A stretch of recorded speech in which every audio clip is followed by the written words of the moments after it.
नमस्कार दोस्तों, news today में आपका स्वागत है। इस समय देश भर में वोटर के साथ छेड़छाड़ यानी वोटर लिस्ट के साथ छेड़छाड़ और एसआईआर का मुद्दा काफ़ी ज़्यादा चर्चा में बना हुआ है। विपक्ष एसआईआर को लेकर और वोटर लिस्ट के साथ छेड़छाड़ को लेकर प्रदर्शन कर रही है। खास करके कल विपक्ष के 300 सांसदों ने संसद भवन से लेकर चुनाव आयोग के दफ्तर तक मार्च निकाला, लेकिन उन्हें पुलिस ने संसद भवन से लेकर चुनाव आयोग के दफ्तर तक नहीं जाने दिया। बैरिकेडिंग लगाकर विपक्ष के जो सीनियर लीडर है उन्हें गिरफ्तार कर लिया, जैसे कि leader of opposition Rahul Gandhi को, अखिलेश यादव को, प्रियंका गांधी को, इन सबको गिरफ्तार कर थाने ले गए। फिर 2 घंटे बाद उन्हें वहां से रिहा किया।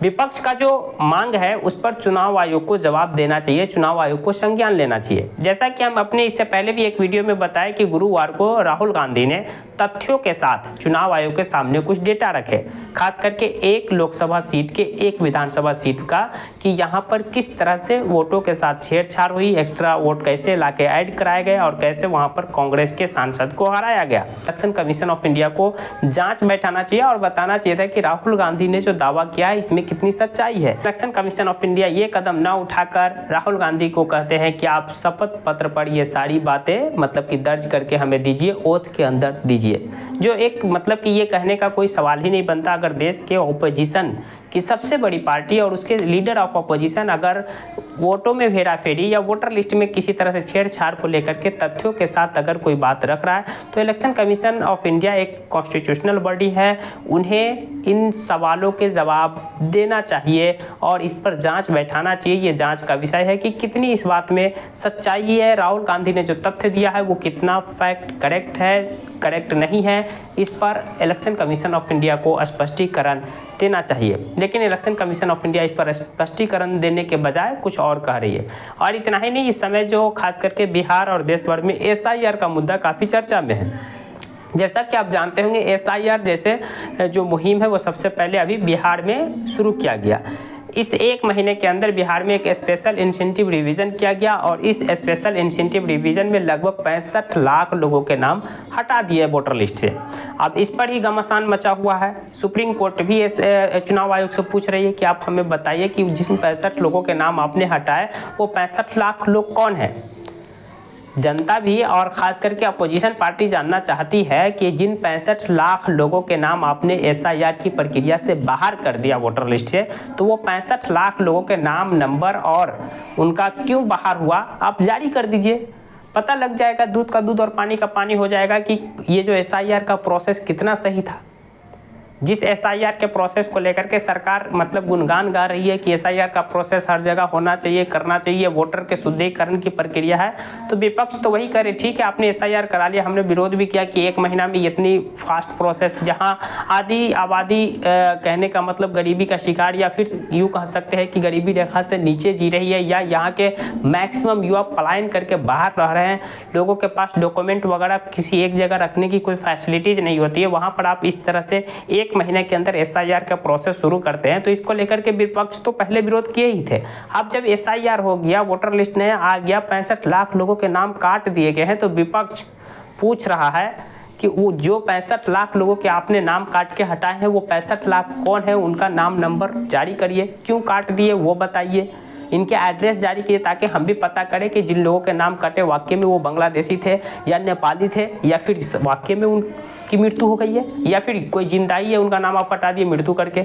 अगर कोई भारत के नागरिक है उनको आपने नेपाली बांग्लादेशी करके हटा दिया नाम, तो ये तो बहुत बड़ा सवाल है ना। लेकिन चुनाव आयोग उन 65 लाख लोगों के नाम नंबर जारी करने से इनकार कर रही है, तो ये बहुत बड़ा सवाल है कि चुनाव आयोग भी एक कॉन्स्टिट्यूशनल बॉडी है, वो भी संविधान के अंदर आते हैं, संविधान के बाहर इंडिया में कुछ नहीं है, न सरकार है, न सुप्रीम कोर्ट है, न चुनाव आयोग है। और चुनाव आयोग अपनी जिम्मेदारी से बचते दिख रहे हैं। यहाँ पर चुनाव आयोग का फर्ज बनता है कि अगर आप एसआईआर जैसे प्रोसेस 1 महीना में कराए हैं, उस एसआईआर प्रोसेस से 65 लाख लोगों के नाम बाहर किए हैं, तो आपको विपक्ष के लीडर, विपक्ष की पार्टियों को विश्वास में लेकर उन 65 लाख लोगों के नाम नंबर जारी करना चाहिए, देना चाहिए कि हाँ ये वो 65 लाख लोग थे जो फर्जी थे, नेपाली थे, बांग्लादेशी थे या इनकी मृत्यु हो चुकी थी और ये अभी तक हमारे वोटर लिस्ट में थे। इस बार जो हमने शुद्धिकरण किया है इससे ये फिल्टर होकर बाहर हुआ है, लेकिन चुनाव आयोग ऐसा नहीं कर रहा है। इस पर ही सवाल खड़ा हो रहा है कि फिर चुनाव आयोग के मन में है क्या सरकार के साथ उसकी कोई मिली भगत है, तभी तो वो नहीं जारी कर रहे।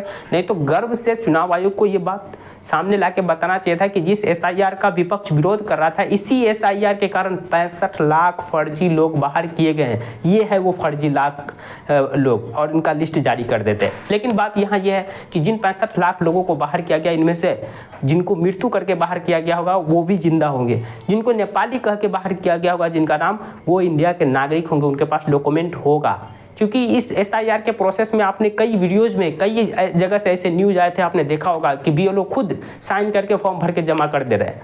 लोग बीएलओ जा भी नहीं रहे लोगों के पास, तो ऐसे प्रोसेस में तो लोगों के नाम सीधे हट गए होंगे, उनके पास डॉक्यूमेंट भी होगा, वो भारत के नागरिक है, वो भी डॉक्यूमेंट होगा और वो मरे भी नहीं होंगे, फिर भी उसका नाम काट दिए। तो चुनाव आयोग का ये जो भंडा है ये फूट ना जाए।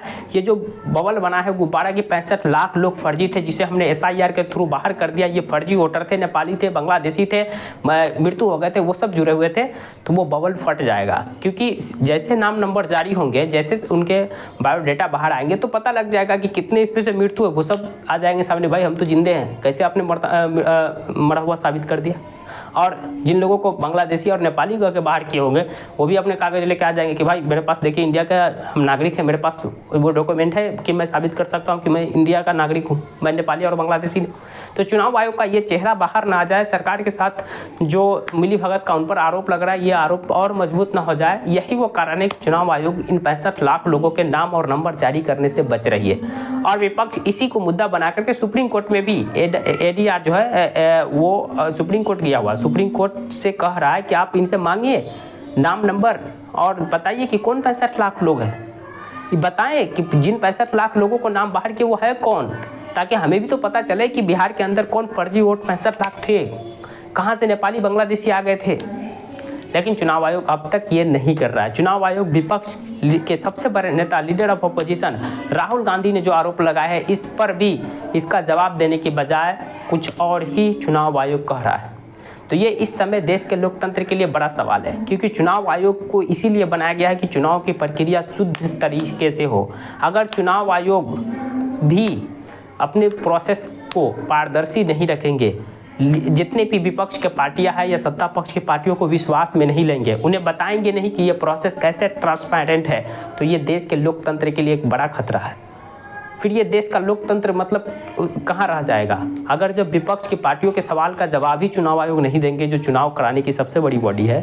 अगर विपक्ष के जो संशय है, जो डाउट है, जो फैक्ट उन्होंने रखे उसका जवाब ही नहीं देंगे, जो विपक्ष मांग रहा है कि रेडिबल फॉर्म में हमें फॉर्म दीजिए जिससे हम पता कर सकें कि कहाँ कहाँ फर्जीवाड़ा है, तो आप फॉर्म ही नहीं देंगे।